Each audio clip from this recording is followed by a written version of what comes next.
Can I start by introducing our first keynote speaker, Will Richardson. Will has flown from New York or New Jersey to be with us today.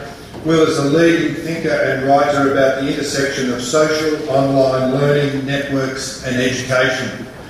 Please welcome Will as he gives his keynote on education ideas worth talking about. Thanks, Will.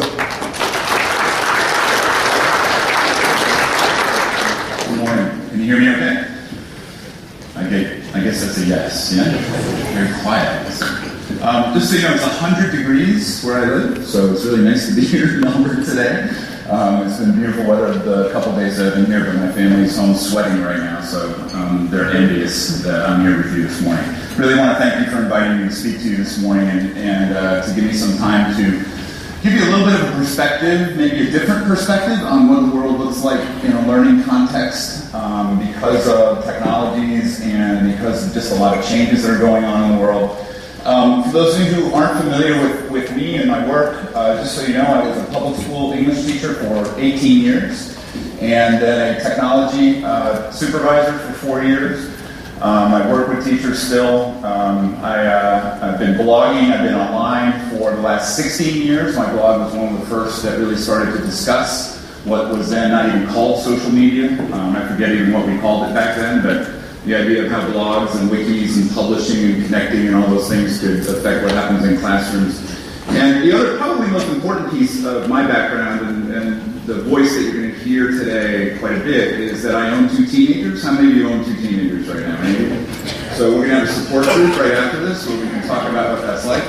Interesting to be the parent of 2 teenagers at this moment. I think actually probably more interesting at this moment than it was when I was growing up for my parents, where the world seemed to be somewhat predictable and somewhat understandable. My kids are doing things that I have no clue really what they're doing. I'm hoping for the best in a lot of situations, but it's interesting to bring that perspective on how kids are learning with technology in their lives outside of school versus how they're learning inside of school. So I'm going to try to push your thinking and challenge you a little bit today, and hopefully by the end of this you'll still like me, but I do want you to leave here maybe a little uncomfortable.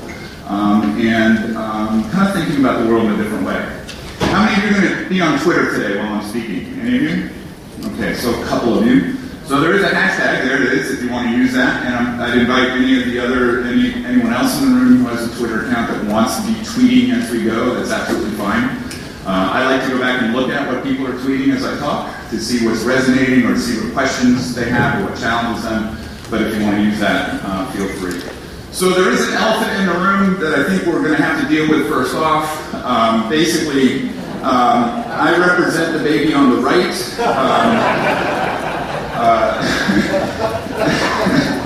I just love this picture. I feel sorry for those kids, but I love this picture. This I think, captures what's happening in the United States very well right now. And I show this not just because I'm a representative of the states and I kind of have to own all the chaos that's happening here, but because of a quote that this particular candidate gave us or left us with after he won a primary a few months ago, where he actually said, "We love the undereducated."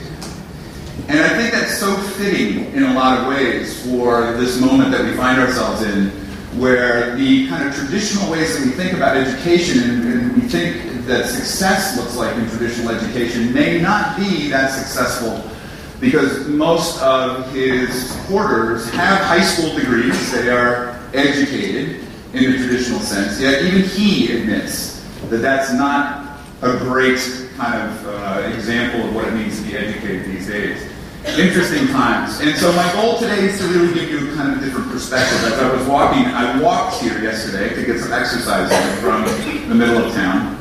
And I just saw this kind of these blue contrasts. And I took this picture, and it reminded me of a few years ago when my family was here with me.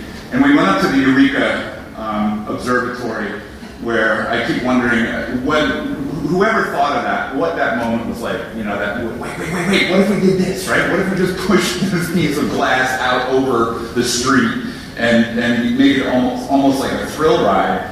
When my kids went up in there, the one thing that they did, first and foremost, as soon as that thing went out from the building, was that.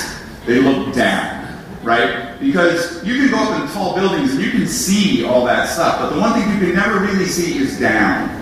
And basically it was just this totally different, interesting perspective. And that's what I'm going to try to do today. I'm going to try to change your perspective on education. I'm going to try to change your perspective on what you do as principals, as leaders, and also what happens in your schools, because I think there's a compelling case now that we have to begin to seriously reflect on our work and rethink it, perhaps. I love Dickens, and I think that this probably is very apropos for this moment in education. The good news is this is an age of limitless learning.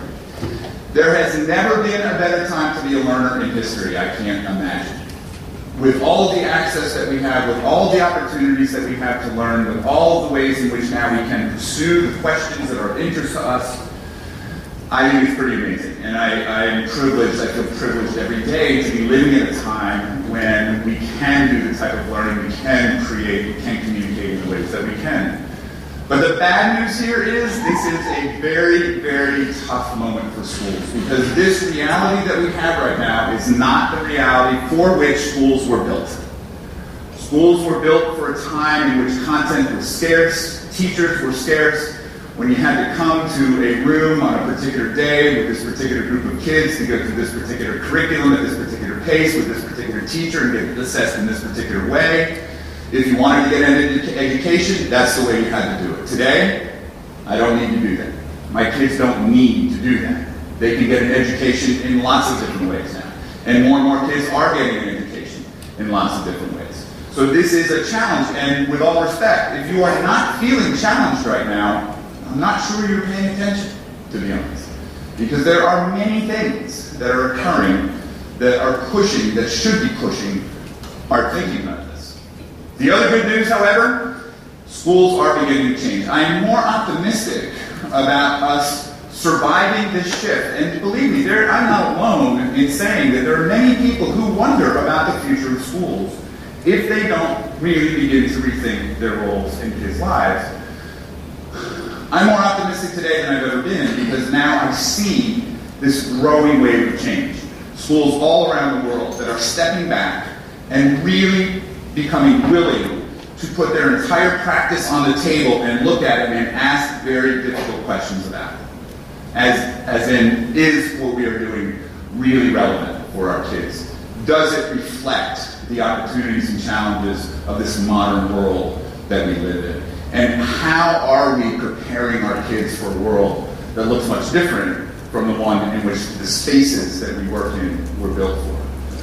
People are beginning to change, and they're beginning to ask the really tough questions, and that makes me optimistic, but it's very, very slow. And I'm going to talk about what that looks like, and I want to talk about a little bit, how that kind of plays out for a lot of schools that I'm working with and a lot of schools that I've been able to visit around the world. So I want to tell you a story that kind of sets this up. So a few months ago now, I wrote a post on a site called medium.com, which is a pretty interesting site where any of you can post if you want. You can write about your own thoughts and experiences and share them with the world. And I wrote this post and I called it, "Stop Innovating in Schools, Please. Just stop innovating." And the reason that I titled it that, and as this post, if you go through it, what you read is about how many schools are innovating but not changing anything. I go to so many places where I see every child has an iPad or every child has a Chromebook. Teachers have lots of technology. There's lots of access. There's lots of bandwidth. And nothing changes. Nothing. I can't tell you how many places I've seen where kids are doing beautiful digital worksheets on iPads. It's an amazing thing. The only question that I have when I see kids with technology is this: how does that technology increase their agency to learn? How does that technology in their hands make it easier for them to learn about the things that they're interested in, the things that we're interested in, whatever? And so when people say they're innovating, they're not. And I just said, stop. Stop saying you're innovating, because you're not. You're really not. You're dressing it up. Everyone's walking around going, ooh, shiny, look at all the things that we have. But there's no real change in what's happening in the classroom. So someone who read that post is a guy by the name of Don Wedrick, who is a teacher outside of Indianapolis who teaches a course called Innovation. And so he was moved to leave this comment where he said, look, I get it, I hear what you're saying, there really isn't a lot of change that comes with the technology that we give to our kids, but if everybody started changing really fast, everybody would kind of like lose it. I don't know that we can do it very quickly. We have to pace this out. We have to be slow about it. But he said, you know, I'm going to read your post, or I'm going to have my kids read your post and then talk about it. And I was like, cool, thanks, Don. And I wrote him back in a comment that I said I understand. But I also knew that Don is someone who uses the app Periscope. How many of you know what Periscope is on your phone? So Periscope is an app where basically I could, since I have bandwidth here, I could turn it on right now. It's an app that comes with Twitter. And basically I could live stream this event to everybody in the world. I could basically hit a button and it would broadcast live from my phone. And it's connected with Twitter, where I have about 65,000 followers, and every one of those people would see that we are doing it, and they could click on a link and they could come and join us, and I could see their comments on my phone. They could ask questions, they could interact with me. And I almost guarantee you I could get at least 100 people, maybe more, to watch this with us and to interact with us off my phone, just like that, within 5 minutes, because of Periscope. So I said, Don, would you mind Periscoping the conversation that you have with your kids? 5 minutes later, I saw this tweet. All right, we're up in 5. Here we go.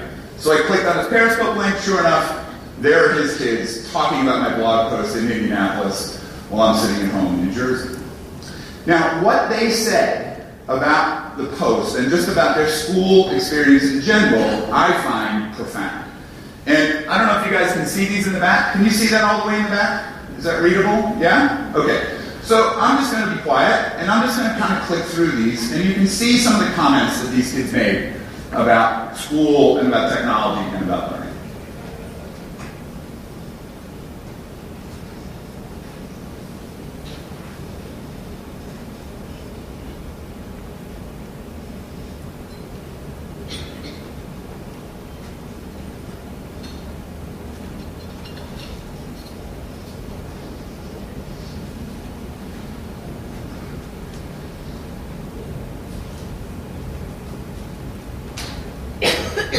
Now, I'm going to be honest with you, after I watched them talk about my blog post, I went and I took an extra hit of my antidepressant, because basically, as I listened to them talk about school and about their experiences and these types of comments, it depressed me.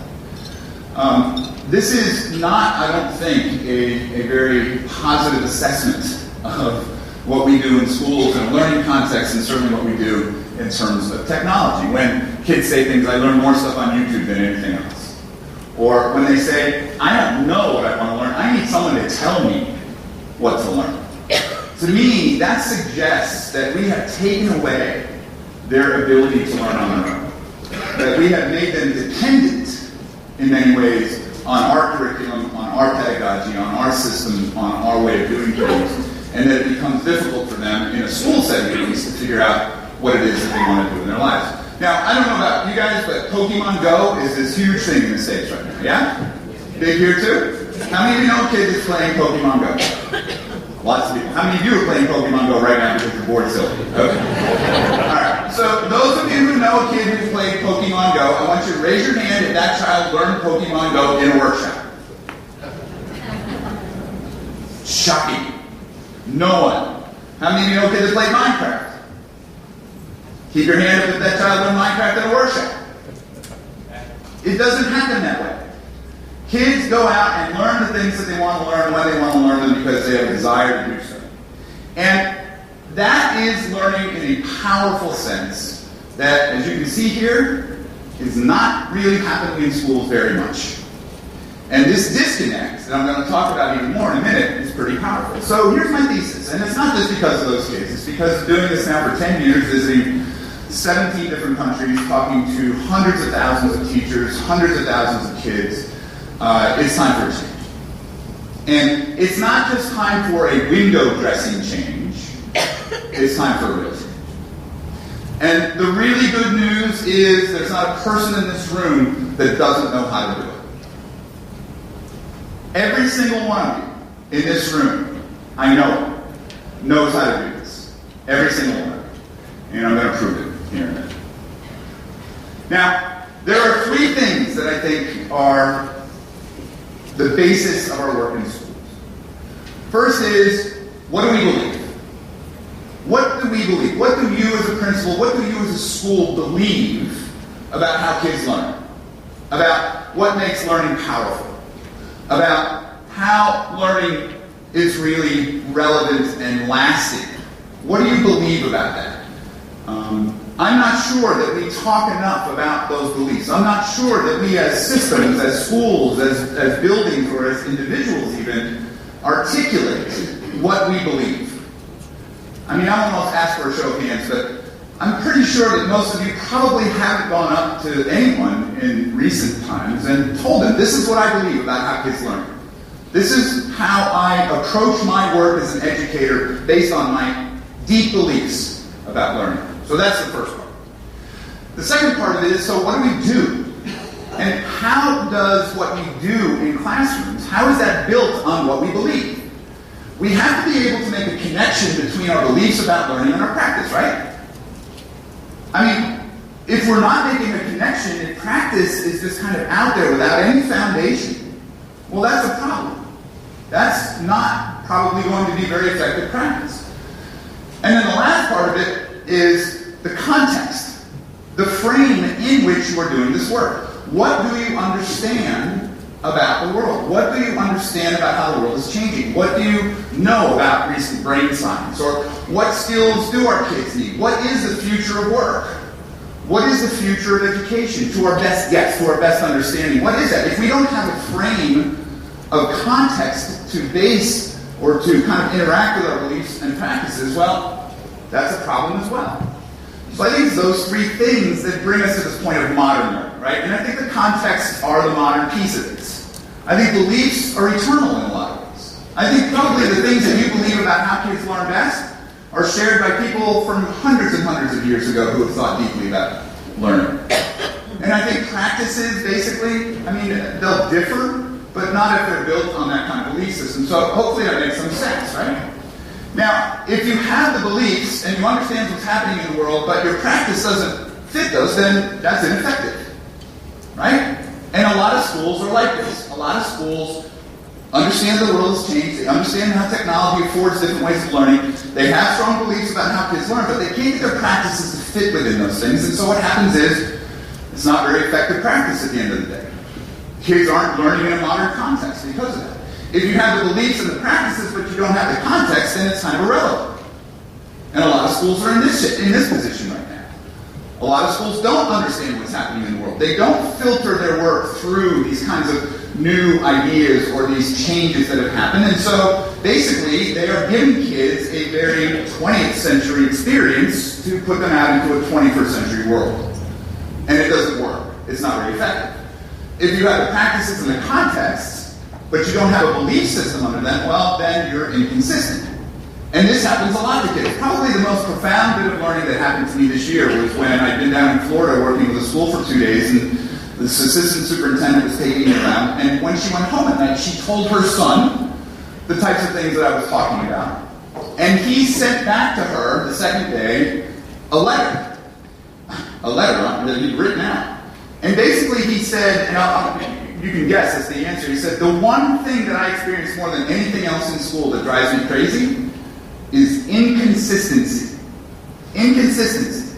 I go to one classroom here, I have to figure out what it takes to do well there. Then I go to another classroom where the rules are all different and the whole pedagogy is different. Then I go to another classroom and I have to figure that one out. Inconsistency. And that is because that school district did not have a foundational set of beliefs on which they built their practice and through which they filtered those contexts.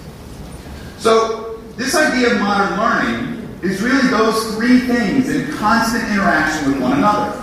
The context piece is what makes it modern, but it is an imperative piece to understand. It's something that we have to begin to use as a filter for the work that we do. So I want to talk about each of these three, and then I want to kind of put it together in the end to show you how the schools that are changing are doing it, and what it means in terms of the practice, and maybe what it means in terms of the way you think about it. So let's talk about beliefs first.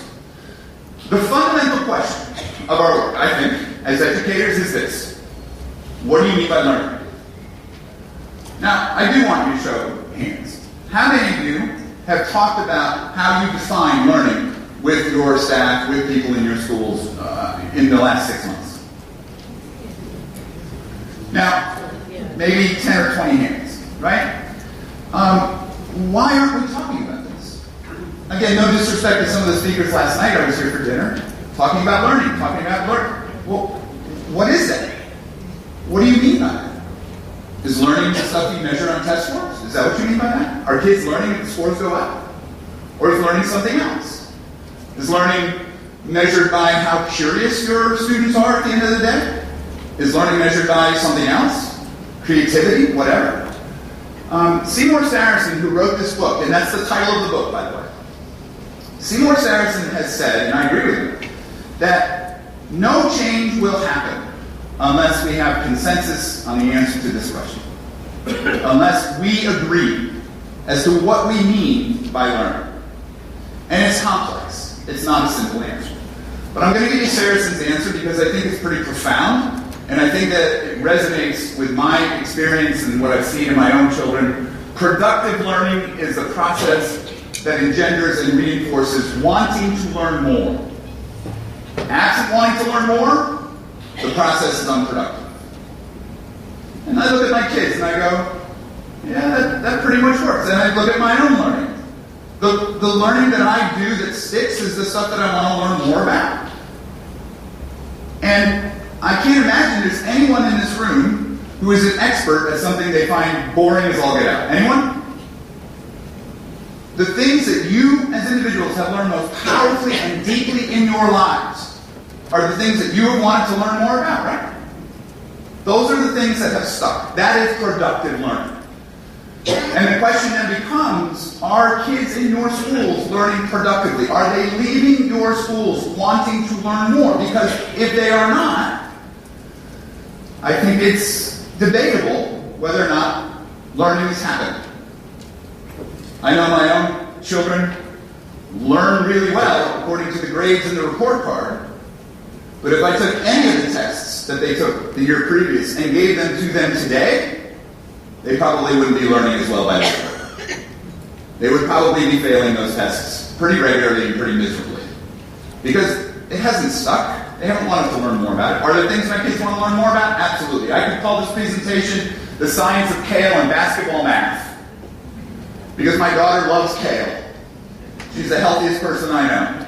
She wants to learn more. She makes kale shakes like you would not believe. Right? She's constantly trying to figure out what's best for her to eat, nutrition, exercise. She's the healthiest person that I know. My son, his life is basketball. All he wants to do is play basketball. And he's probably going to be able to play basketball in college. And he probably is going to get a scholarship. But he wants to learn more. He wants to learn more. He's looking at the videos of himself, trying to figure out how can he get better, looking at exercise, all that type of stuff. The rest of it, I ask my kids sometimes when they come home from school, so what do you want to learn more about? We got this thing, it's called the internet. We can look it up, we can go deeper. And they all, most of the time they're just like, nah, not really. I'm going to go make a shake. So, it's interesting.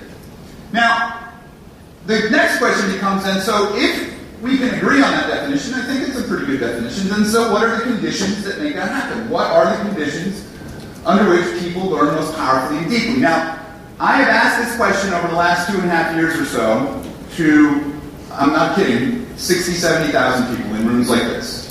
And if I had more time, I'd give you this question to talk about. But even as you're looking at this question, you're probably coming up with some answers in your head. And if I could get into your heads right now, I pretty much could predict, or I pretty much could have predicted what's in your head. And I'm going to show you what most people say when I ask that question. What are the conditions that are required for deep and powerful learning to take place? Here's what almost everybody says. Almost everybody says it has to be relevant. It has to be based on passion. It has to be fun. Sure, there need to be teachers and it needs to be social and safe, but it's not constrained by time. Is there anyone in this room who learns science for 45 minutes and then switches to math for 45 minutes and learns best that way? I don't think any of us would argue that the best learning that we do is chopped up in time elements like the way schools are configured right now. I don't think there's anyone want to argue with any of this? Right? I think this is pretty obvious. But now let me show you a list of things that people have never, ever, ever said. Ever said when I ask, what are the conditions for deep and powerful learning to take place in schools?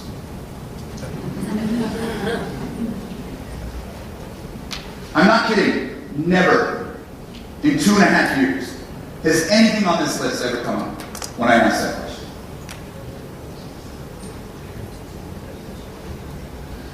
We have a problem. We have a problem. And it's a tough one to admit. But we're not doing what we believe when it comes to learning in schools. We're not. We know that the left-hand side of the slide is what creates powerful learning in our lives and in our kids' lives. Yet, for most of us, in our schools, these are the conditions that we create. It's our curriculum, it's our pace, it's our assessment, it's our time, our structure, all of that. Now, I think the stuff on the left, the reason everybody says it is that it's common sense. We know it. We live it. Each of you in this room lives that. If learning isn't fun for you, you're probably not going to do it much longer. I mean, I know that there's hard fun, right? That there are times when learning is difficult and that it may not feel fun, but it's still fun because you have a larger goal that you're trying to reach, and so you kind of muscle through it, right? You have a reason to learn that difficult stuff.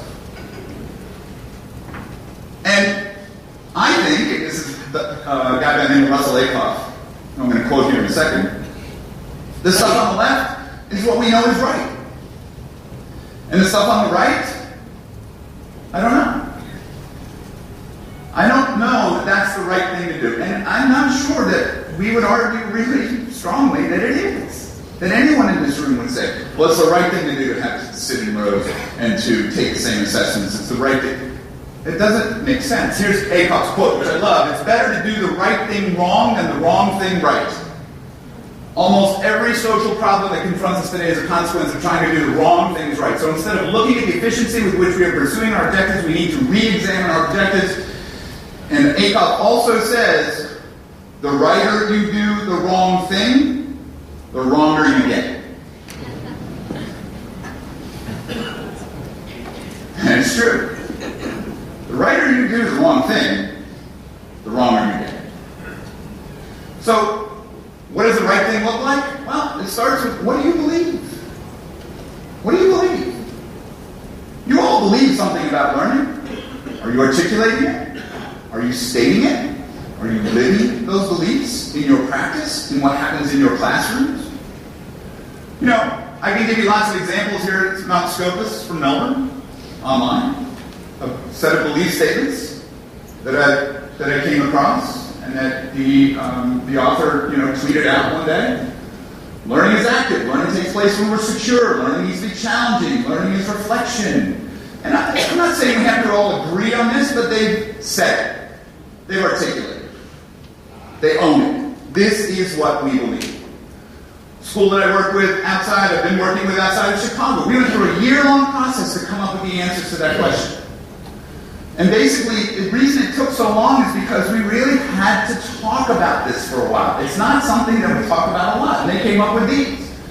Powerful deep learning occurs when students have a choice.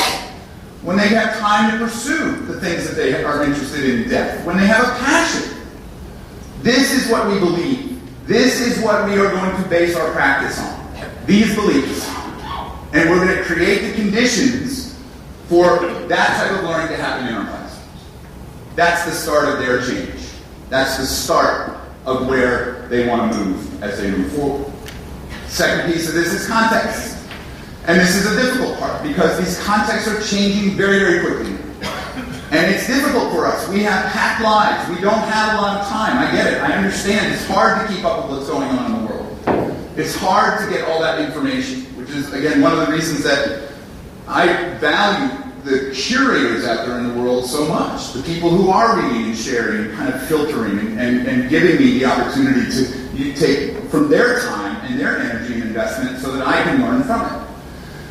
But the context means something to me because of my kids. And these are my two lovelies doing their best Titanic impersonation. They've got it kind of, flipped around. But anyway, close enough, right?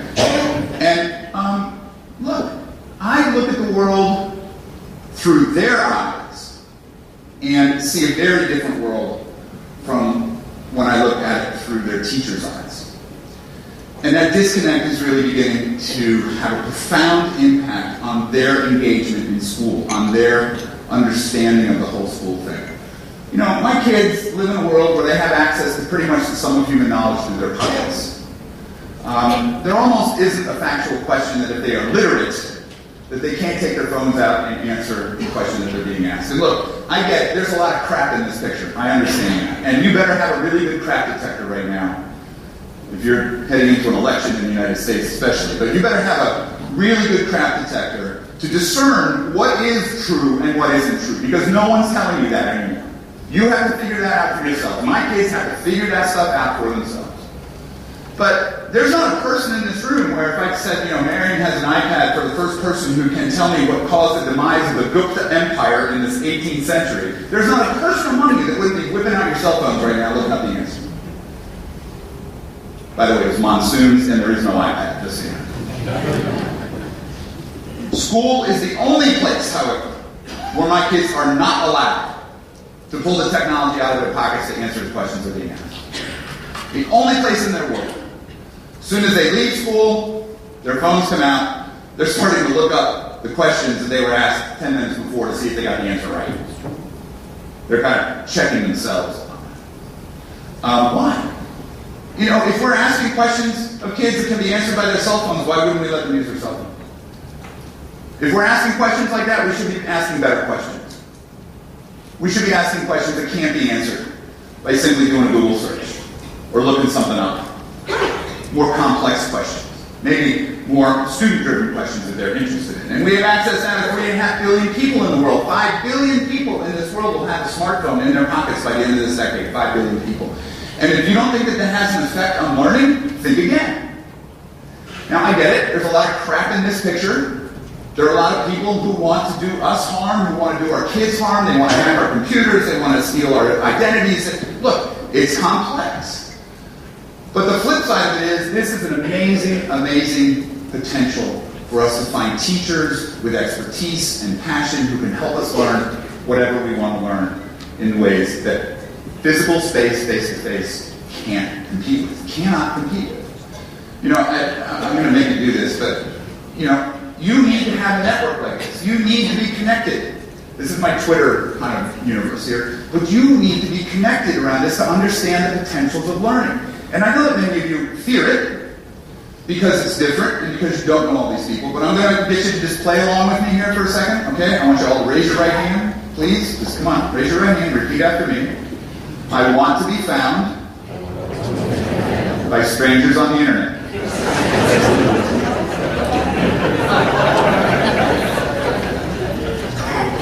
You do.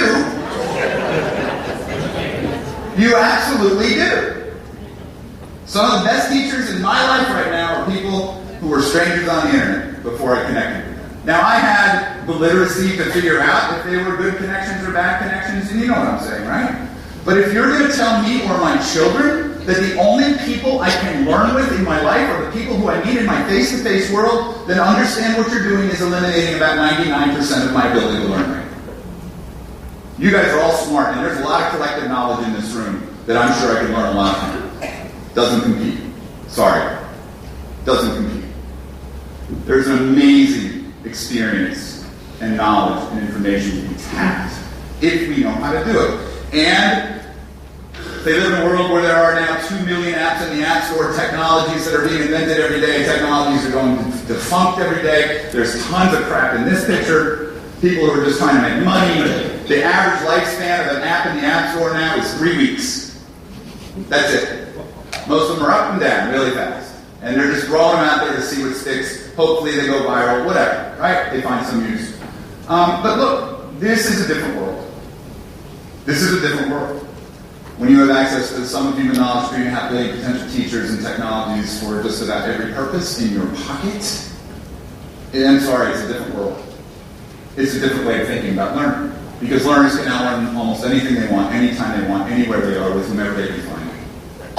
They're not waiting for you. Those kids on Minecraft and Pokemon Go are not waiting for you to teach them.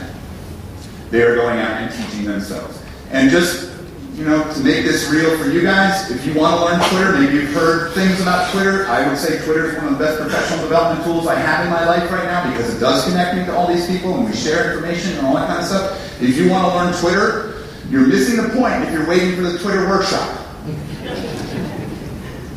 Go learn Twitter. Go learn it. Be an 8-year-old. Take out the technology, go figure it out. And in doing so, you will experience the way that your kids are learning on their own. Right now. Without you. Look, the technologies make things really interesting. I mean, just as one example, world language teachers, this is an interesting moment when all of a sudden there's an earpiece that I can put into my ear, and if you're speaking French to me, I can hear it in English. And I speak English back to you, you can hear it in French. When I can take my phone and put it up to a sign that's written in Spanish and read it on my side of the phone in English. It's an interesting moment when the technology really challenges that kind of assumption that we have. It's an interesting moment for those of you who are math aficionados. There's a little music with this you don't need to see. How many of you know photomath, by the way? Your kids know photomath, I'm just letting you know. Your kids are using photomath. And why shouldn't they?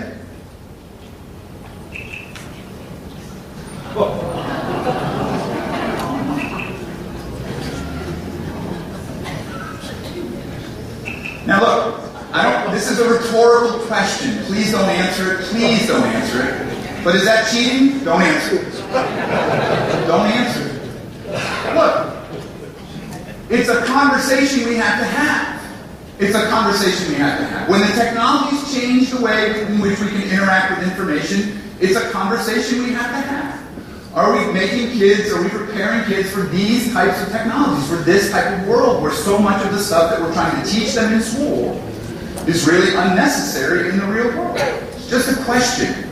But you need to be challenged by that question. You need to be talking about that question. You need to understand that context. Context in the United States, and I'm not sure, to be honest with you, what it's like in Australia, but I think it's probably similar, is that graduates in the United States now are having a tough time. It used to be that the college diploma was the ticket to the middle class. No longer true. No longer true. This was the New York Times a couple months ago who said the familiar assumption that you graduate from college and prosperity will follow has been disproved in this century. That's a context that we have to understand. It's a lens that we have to filter our work through. If we are only focused on getting kids to college, that may not be the end-all, be-all result these days because of the way the world is changing. You can look at a lot of this stuff. Free courses now are getting credit from MIT. If you want to get an MBA, you can now go to the online courses at University of Illinois Champaign. Online, take the entire MBA program for free. The entire thing. If you want the degree, it costs you $20,000.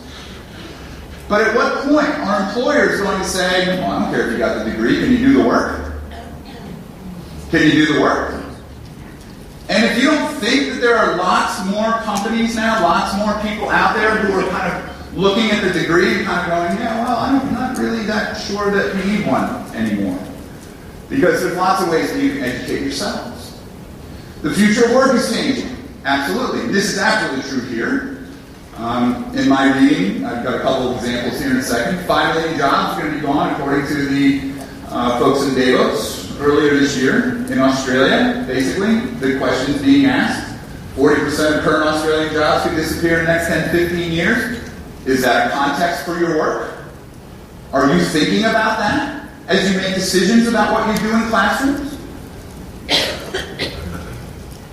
Australia's freelance economy grows to 4.1 million workers all around the world. Freelancers are now growing at a rapid rate. You look at Airbnb, you look at Uber, you look at all of these types of sharing economy types of jobs. And no one knows where all that stuff is going to end up. But there's no denying that the trends are clear. The trends are clear. Big businesses are loath to hire full-time employees these days because insurance costs too much, pensions, all that stuff. When they can get good workers from around the world at half the cost, wouldn't you do that if you were a business? Certainly not all, but some. Is that a frame that you're using for your work? And here too, university degrees are becoming less relevant. Same thing happens with other places around the world as well. Literacy is changing. How many of you can code? The rest of you are literate. Congratulations. So says Mozilla, who has for years now been working on a web literacy standard where coding is absolutely a big part of that. How many of you know how to control your privacy and control who sees what about your internet usage or whatever else? Rhetorical question, but right? That is something we should be teaching our kids. But the problem is, for too many of us, we don't know how to do that for ourselves. We have a literacy problem as adults, given this moment. And look, I hope you're not hearing this as me throwing you under the bus or being in any way disrespectful. This is a moment in which you are principling right now. Is that a verb? I don't even know. But yeah, this is a moment. And for many of you, you didn't choose this moment when you went into this profession. I get it. But this is a moment which you are now faced with, whether you like it or not, whether it makes you comfortable or not. This is a moment that your kids are faced with, having to understand privacy and security and coding and connecting with strangers and synthesizing information, contributing, participating, all those different things. This is that moment. And if we are operating under a definition of literacy that was written in the 20th or 19th century, I think a legitimate question is, are your kids prepared for what they are now encountering and what they will encounter once they leave you? Or are you, like many schools that I visit, like my kid's own school where I taught for 22 years, are you on graduation day pretty much looking at this saying, yeah, that's a piece of it, but you know what? Good luck. Hope that works out for you. Because we really don't understand this coding thing. We've tried to put in some coding classes and stuff to help you understand it, but we really don't get the privacy or security thing. So good luck. Hope that works out for you as you go, into your lives. That's not acceptable anymore. As a parent, I look at that. I'm not a very welcomed person at my kid's school anymore. Because I go to the superintendent and I say, why? Why are you emphasizing so much stuff that my kid forgets 10 minutes after he takes the test instead of giving him life lessons and life skills that will not only help him survive, but help him become a really powerful learner in his life? And are you seeing the world as it is? That's the context piece. The practices part, well, the schools that I've gone to and the schools that I'm seeing who are doing really interesting work around this are changing their emphasis to things like work that matters, global connections. Are your kids solving problems in the real world? Are they finding problems in the real world? Does their work go beyond the classroom? And again, as a parent, it's frustrating to me that in 22 years of combined schooling between my kids, 23 years now, I can count on one hand the number of things that they created that still exist and play a role in the world somewhere. Some service that they created, some artifact that answers questions, or whatever. Some connections that they've made in school. The rest of it is gone. The rest of it doesn't exist any longer. It is about authentic audiences. I was just writing about that this morning. In the States, I read an article yesterday that the Education Trust did a survey of 1,600 kids and their writing in school. And what they found was that in 98% of the cases, the kids had no choice and what they were writing about had no relevance to their lives. 98% of the cases, they had no choice, it had no relevance. You think they're into writing? You think they want to learn how to write really well?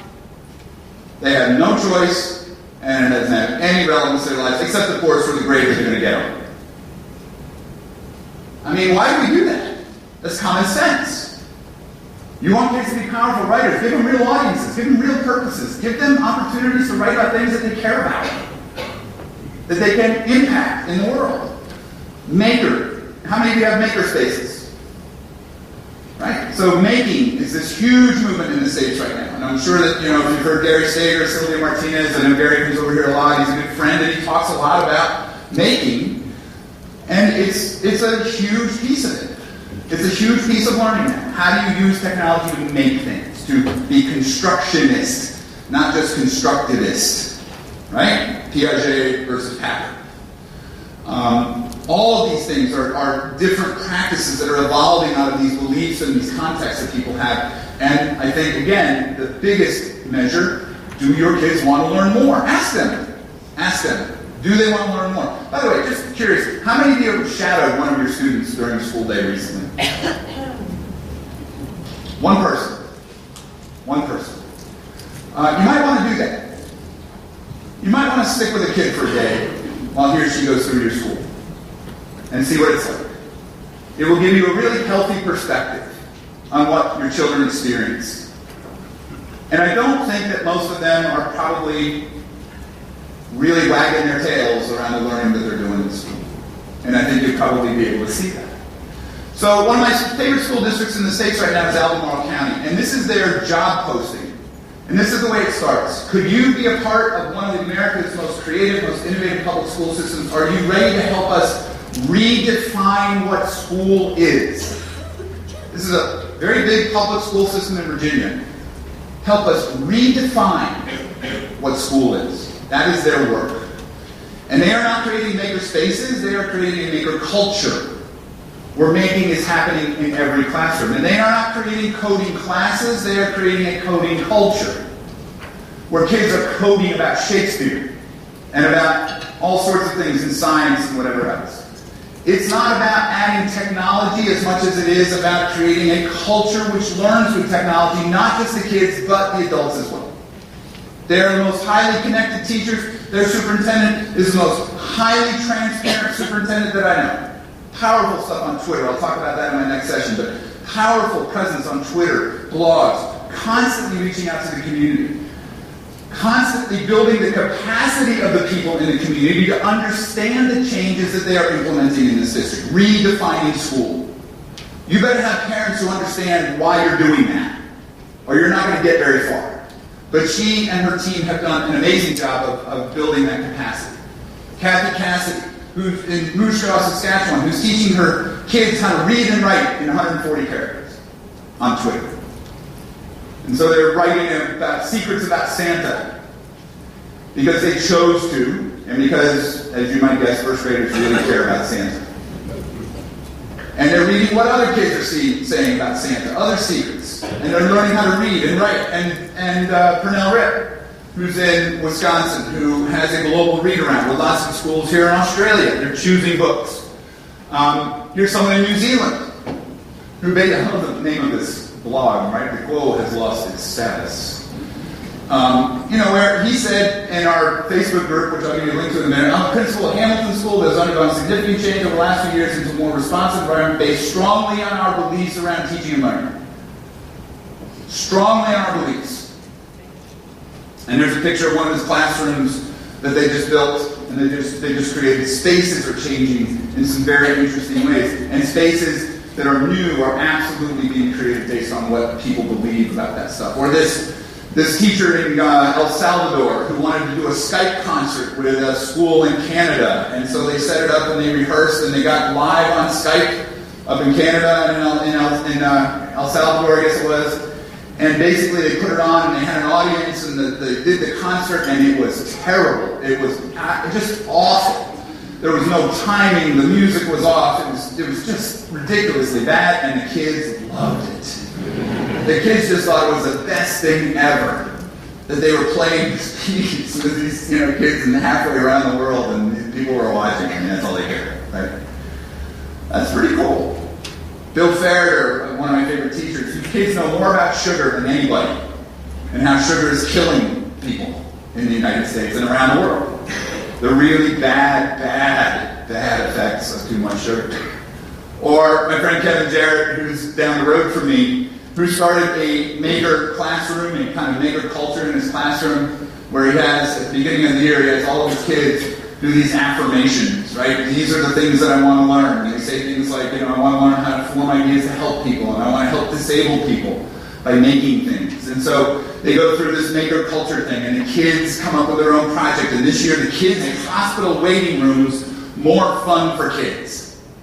Because they had a number of kids who, gone into the hospital and they were scared and it wasn't much fun. So they said, well, let's solve that problem. So they made all sorts of stuff. They designed stuff. They researched. They went to little kids and they gave them stuff. What do you think, right? And they took notes. And they went back and they changed it and they did the whole thing. And at the end of the year, Kevin took them down to Philadelphia to Jefferson Memorial Hospital where these kids installed their better waiting room for kids stuff.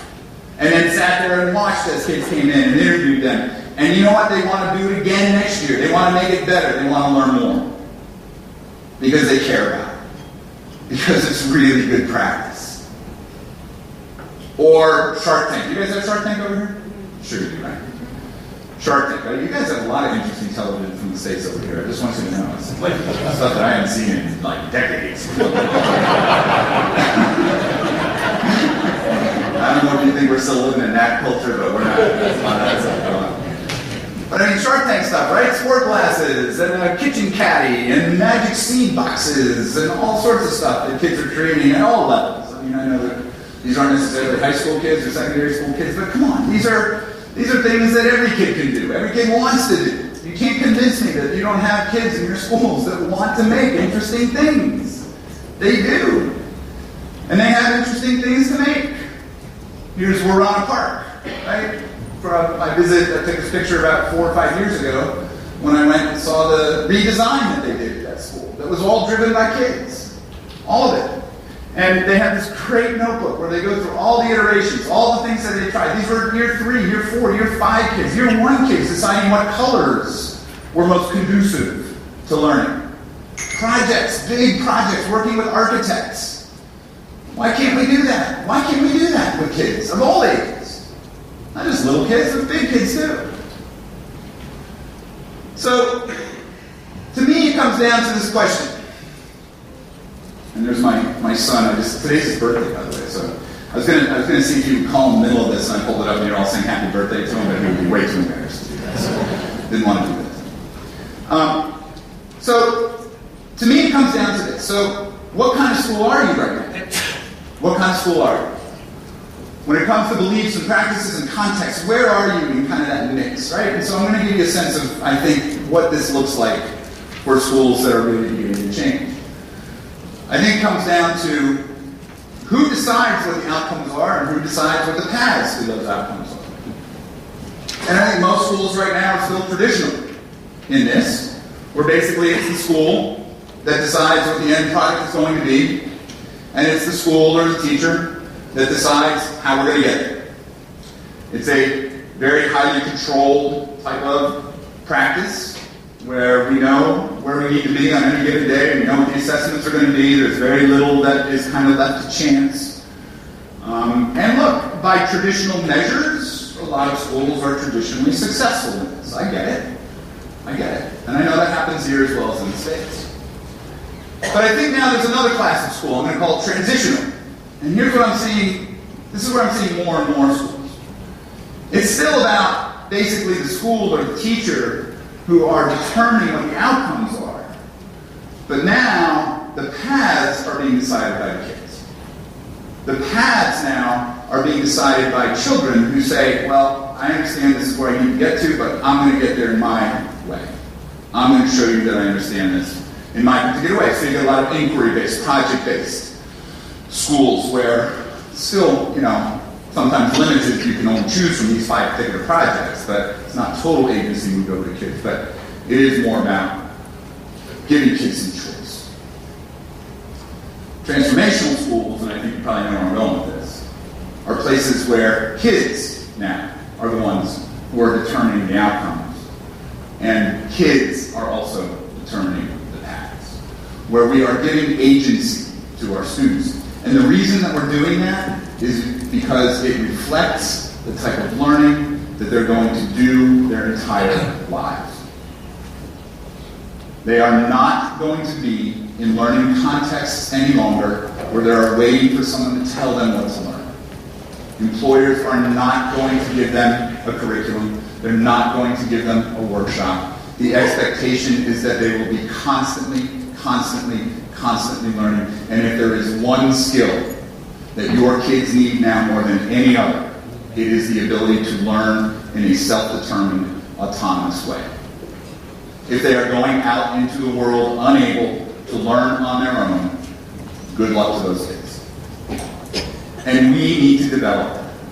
We need to support that type of learning in our classrooms. And if you really want transformation, that's what transformation is. It's moving agency to the learner. Giving kids more choice. Giving kids more opportunities to pursue things that they care about. And in the process of doing that, becoming deep and powerful learners. And you know, the change isn't happening very quickly, but the good news is, as I said before, you all know how to do this. You all know how to do this change. It is moving from teacher-organized, kind of this mile-wide, inch-deep curriculum to a much more student-organized, deep curriculum, or deep learning experience where they are pursuing things and becoming experts at them. That's where the transformation is. And like I said, you know how to do it. It's not hard. It's really not rocket science. It's creating the conditions that you all know create powerful and deep learning. That's what you have to do. And it's unfortunate that in many cases, moving to this requires courage, requires commitment, requires conscience. It should be easy. It's not. It makes common sense. Doesn't matter. It's hard. And the schools that I'm working with, we're working on a 5 to 7 to 10 year process to move from traditional to transformation. It takes a lot of work. And it takes a lot of commitment.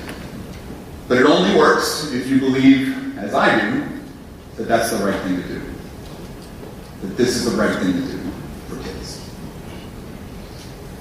And by the way, you don't need any technology to do it. None. That's not about technology at all. That's about changing your stance and your culture and the way that you think about it. But if you have technology, then it becomes really, really cool. Then it becomes really, really powerful. So it is about rethinking your mission and vision. I'm going to talk about that in my next session.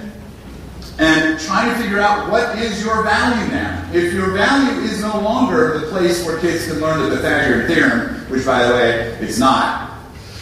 The Pythagorean theorem is everywhere. I don't need you to have my child learn algebra or history or French. They can do all that on their own if they have the desire and the access and the literacy to do it.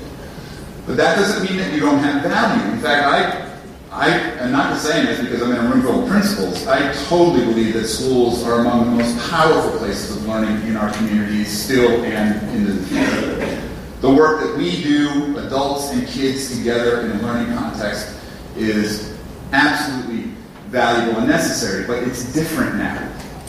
Our relationships are different because it's not about the stuff, it's about the learning. And by the way, you are the learning experts in your communities, right?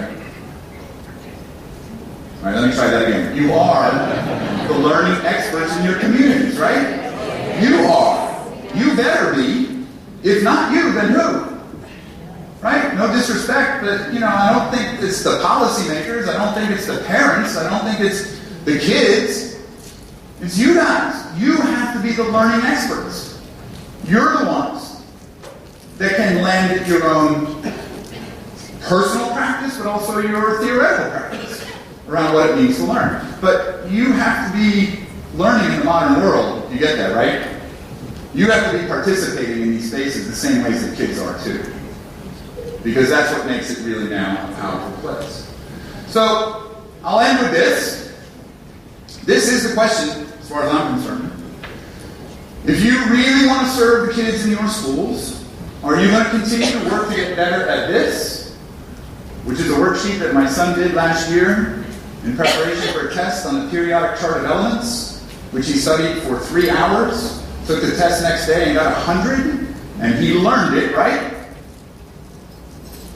Wrong. Because if I gave him this test today, he would fail it miserably. And I see a lot of people going, yeah, he would. So if you want to spend your time getting better at this, which is based on this, that's your choice. That's your choice. And by the way, I get it. There are a lot of people who want you to spend time here. I get it. A lot of parents. I was talking to some people last night. Parents' expectations. Look, I want my kids to bring home homework every night. I want my kids to do the same things that I did. They don't say it this way, but I want my kids to do the same things that I did 30 years ago. Because I feel better that way, or something, I don't know. But you're the learning experts, right? Not the parents. Or are you going to help your kids do things differently in schools now? Things like this. 4 African American girls in an inner city school in Philadelphia who had varying degrees or varying pigments in their skin color and decided that they wanted to figure out how do those different pigments affect their lives? How do people interact with them? How does that change what happens to them? And they spent 3 months going out in the community, talking to people, researching, coming up with all sorts of interesting answers, and posting them to a website called For the Love of Brown Girls, which is a beautiful website that has had all sorts of people come to it and read it and interact with it. And these girls, I know you'll be shocked, want to learn more. They want to learn more. And in the process of doing that, they're learning how to learn. My son didn't learn how to learn anything in that process. But these guys, and that's based on this. It's based on their choice, their ages, their passion.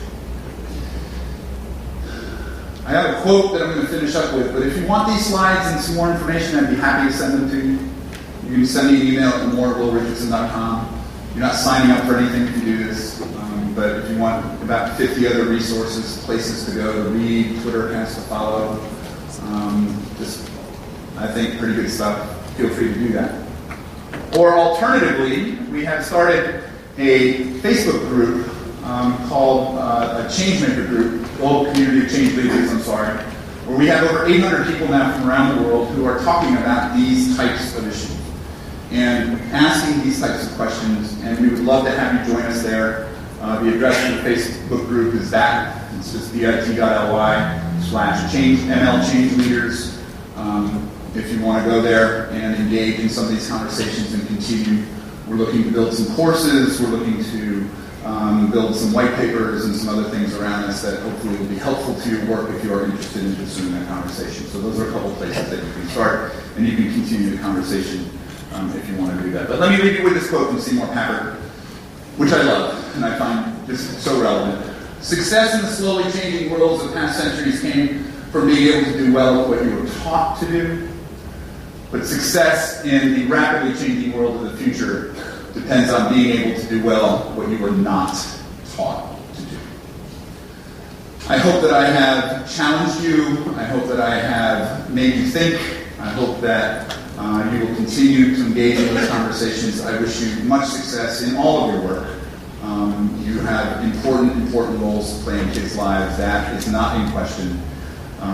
But I hope you think a little bit about how those roles can be even more powerful in a very, very interesting time and a very interesting world. Thanks so much for having me this morning.